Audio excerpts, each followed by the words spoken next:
टंडो अलहयार में माउ खे बचाईंदे भाउ हथां क़तुल थी वियल भेण वारे वाक़े जो केस दाख़िल कयो वियो आहे। क़तुल थियल नारी जे भाउ अब्दुल रज़ाक जी फ़रियाद ते ग़ुलाम क़ादिर ते केस दाख़िल कयो वियो। फ़रियादी केस में मौक़िफ़ इख़्तियार कयो आहे त शादी न करण तां भाउ माउ ते छुरियुनि सां हमिलो कयो। माउ खे बचाईंदे हिकु भेण मारिजी वई, ॿी ज़ख़्मी थी पई। अव्हांखे आगाह करे रहिया आहियूं त टंडो अलहयार में माउ खे बचाईंदे भाउ हथां क़तुल थी वियल भेण वारे वाक़े जो केस दाख़िल कयो वियो आहे। क़तुल थियल नारी जे भाउ अब्दुल रज़ाक जी फ़रियाद ते ग़ुलाम क़ादिर ते केस दाख़िल कयो वियो। फ़रियादी केस में मौक़िफ़ इख़्तियार कयो आहे त शादी न कराइण तां भाउ माउ ते छुरियुनि सां हमिलो कयो। माउ खे बचाईंदे हिकु भेण मारिजी वई, ॿी ज़ख़्मी थी पई। अव्हांखे आगाह करे रहिया आहियूं टंडो अलहयार में माउ खे बचाईंदे भाउ हथां क़तुल थी वियल भेण वारे वाक़े जो केस दाख़िल कयो वियो आहे।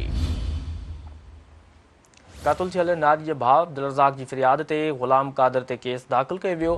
फ़रियादी केस में मौक़िफ़ इख़्तियार कयो आहे त शादी न करण तां भाउ माउ ते छुरियुनि सां हमिलो कयो। माउ खे बचाईंदे हिकु भेण मारिजी वई ऐं ॿी ज़ख़्मी थी पई। अव्हांखे आगाह कंदा हलूं त टंडो अलहयार में माउ खे बचाईंदे भाउ हथां क़तुल थी वियल भेण वारे वाक़े जो केस दाख़िल कयो वियो आहे।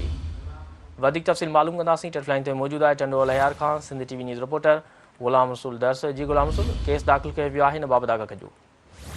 जी बिल्कुलु ॿुधाइनि त टंडे अलहयार मंझि जेको राति जेको अफ़सोसनाक वाक़ियो पेश आयो त पुट जेको आहे माउ ते हमिलो कयो त हमले मंझि जेको आहे हुनखे पंहिंजी भेण जेको बचाइण जी कोशिशि कई त छुरियूं लॻण सबबि जेका भेण जेका ज़ख़्मी थी जेका पहुची वई हुन खां सवाइ हुनजी ॿी भेण जेका उहा ज़ख़्मी हालत में आहे ऐं माउ जेका ज़ख़्मी हालत में आहे। जवाबदार खे पुलिस जेको बरवक़्ती गिरफ़्तार करे वरितो, पर उन जवाबदार ते जेको आहे एसएचएम थाणे ते जेको क़तल जी जेका एफआईआर दाख़िल कराई वई आहे, जंहिंमें भेण जे क़तल थियण जो जेको केस दाख़िल करायो अथनि। मक़तूल भाउ जे फ़रियाद ते जेको पंहिंजे जवाबदार भाउ मथां भेण जे क़तल जो केस जेको आहे उहो दाख़िल कयो आहे।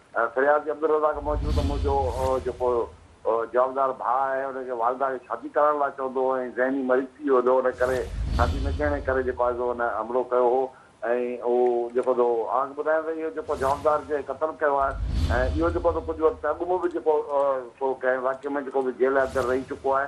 ऐं हुन खां सवाइ आग ॿुधायां जेका हिकु त भेण क़तल थी वई हुई ऐं हुन खां सवाइ जेका हुनजी माउ ॿी भेण जेका आहे ऐं उहा बि ताईं ज़ख़्मी हालत में जेको जवाबदार जेको आहे हुनखे पुलिस पंहिंजे हिरासत में वठी जेको केस दाख़िल कयो आहे। जी ठीकु आहे, ग़ुलाम रसूल दर्स, तफ़सील ॾियण लाइ वॾी महिरबानी।